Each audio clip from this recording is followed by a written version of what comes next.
মাত্র 10 মিনিট হাতে নিয়ে বাড়িতেই আপনারা খুব সহজে বানাতে পারবেন এই বাদাম বিস্কুট। একদম বেকারি স্টাইলের খাস্তা মুচমুচে এই বাদাম বিস্কুট রেসিপিটি আজকে আপনাদের সঙ্গে শেয়ার করব। বাড়িতে থাকা খুব সামান্য উপকরণ দিয়েই আপনারা খুব সহজেই আজকের এই বাদাম বিস্কুট রেসিপিটি বানাতে পারবেন এবং খুব বেশি দিন পর্যন্ত সংরক্ষণও করে রাখতে পারবেন। নমস্কার বন্ধুরা, আমার এসকে কুকিং গার্ল চ্যানেলে আপনাদের সকলকে স্বাগত জানিয়ে আজ আরও একটি অন্যরকম রেসিপি নিয়ে আপনাদের সামনে হাজির হলাম। দেখুন বন্ধুরা, এখানে রেসিপিটি করার জন্য আমি এখানে 1 বাটি পরিমাণ মতো চীনাবাদাম নিয়েছি। এখন বাদামগুলি একটু হালকা করে ভাজা ভাজা করে নিচ্ছি।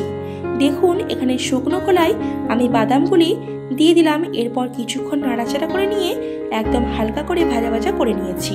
এরপর এই বাদামের খোসাগুলি এখন হাতের সাহায্যেই একটু ঘষে নিয়ে ভালো করে ছাড়িয়ে নেব। যতটা সম্ভব ততটা ভালো করে ছাড়িয়ে নিয়েছি। এদিকে একটি মিক্সার জার নিয়েছি, তার মধ্যে আমি 1 কাপ পরিমাণ মতো ওই ভেজে নেওয়া চীনাবাদাম দিয়ে দিয়েছি। তার মধ্যে হাফ কাপ পরিমাণ মতো চিনি দিলাম। বন্ধুরা, আপনারা এখানে চিনির পরিমাণটা বেশি কম করতেই পারেন। এরপর চীনাবাদাম আর চিনি এখন খুব ভালো করে গুঁড়িয়ে নিয়েছি। দেখুন বন্ধুরা, এখানে খুব ভালো করে সুন্দর করে গুঁড়িয়ে নেওয়া হয়ে গেছে। বন্ধুরা, এখানে বাদাম আর চিনি ভালো করে গুঁড়িয়ে নেওয়ার পর একদম ঝরঝরে হবে না, তার কারণ বাদামে আছে প্রচুর পরিমাণে তেল। প্রথমবার গুঁড়িয়ে নেওয়ার পর দ্বিতীয়বার যখন গুঁড়িয়ে নেব বা ভালো করে পেস্ট করে নেব তখন কিন্তু বাদাম থেকে তেল বেরিয়ে ঠিক এরকমভাবেই একদম দলা পাকানোর মতো হয়ে যাবে। ভালো করে পেস্ট করে নেওয়ার পর আমি এখন একটি পাত্রের মধ্যে ঢেলে নিয়েছি। দেখুন এরপর এর মধ্যে আমি 2 কাপ পরিমাণ মতো ময়দা দিচ্ছি। বন্ধুরা, আমি এখানে বাদাম এবং চিনির পরিমাণটা যেরকম দিয়েছি ঠিক ততটা পরিমাণ বুঝে নিয়েই ময়দা দিয়েছি। আপনারা অবশ্যই আপনাদের পরিমাণ মতো বুঝে নিয়ে ঠিকঠাক মতো করে দিয়ে দেবেন। যদি পরিমাণে বেশি করতে চান তাহলে পরিমাণে বেশি দেবেন, আর কম করতে চাইলে পরিমাণে কম দেবেন। দেখুন এখানে এরপর আমি সামান্য পরিমাণ মতো লবণ দিলাম। এরপর এখানে আমি বড় চামচের 2 চামচ পরিমাণ মতো গুঁড়ো দুধ দিলাম।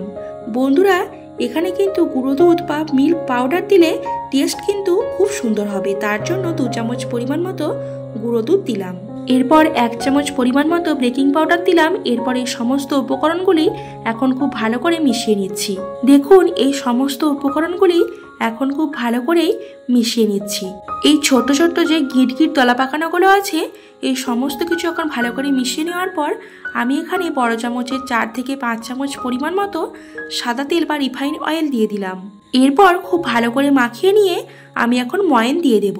এখানে যেহেতু বাদাম থেকে প্রচুর পরিমাণে তেল বেরিয়েছে তার জন্য আমি এখানে 4 থেকে 5 চামচ পরিমাণ মতো তেল দিয়ে এখন খুব ভালো করে মাখিয়ে নিচ্ছি। এখানে আর বেশি পরিমাণ তেল দেওয়া লাগবে না। এখন খুব ভালো করে মাখিয়ে নিয়ে একটি দলা পাকিয়ে নেব। দেখুন এখানে খুব ভালো করে বেশ অনেকক্ষণ সময় নিয়ে মাখিয়ে নিয়েছি। এখন খুব ভালো করে ময়ান দেওয়া হয়ে গেছে। ময়ানটা এত সুন্দরভাবে দেওয়া হয়েছে সেটা বুঝতে পারবেন একদম হাতের সাহায্যে খুব সুন্দর করে দলা পাকানো হয়ে যাচ্ছে। দলাটা কিন্তু ভাঙছে না, তাহলে বুঝতে হবে যে ময়ানটা একদম ঠিকঠাক মতো করে দেওয়া হয়েছে। এরপর আমি এখানে সামান্য পরিমাণে জল দিচ্ছি। দেখুন বন্ধুরা, এখানে একদম সামান্য পরিমাণ জল দিয়েছি। এখানে বেশি পরিমাণ জল দেব না, কারণ বেশি পরিমাণ জল দিলে ডোটা একদম নরম হয়ে যাবে। তার জন্য ডোটা একটু শক্ত শক্ত রাখবো, সেজন্য সামান্য পরিমাণ জল দিয়ে এখন খুব ভালো করে মাখিয়ে নিয়ে একটি ডো তৈরি করে নিয়েছি। দেখুন এখানে ডোটা দেখে বুঝতে পারছেন যে ডোটা কত সুন্দর করে মেখে নিয়েছি। একদম শক্তভাবে খুবই মসৃণ করে মেখে নিয়েছি। এরপরে ডো থেকে কতগুলি ছোট ছোট করে গুলি তৈরি করে নিয়েছি।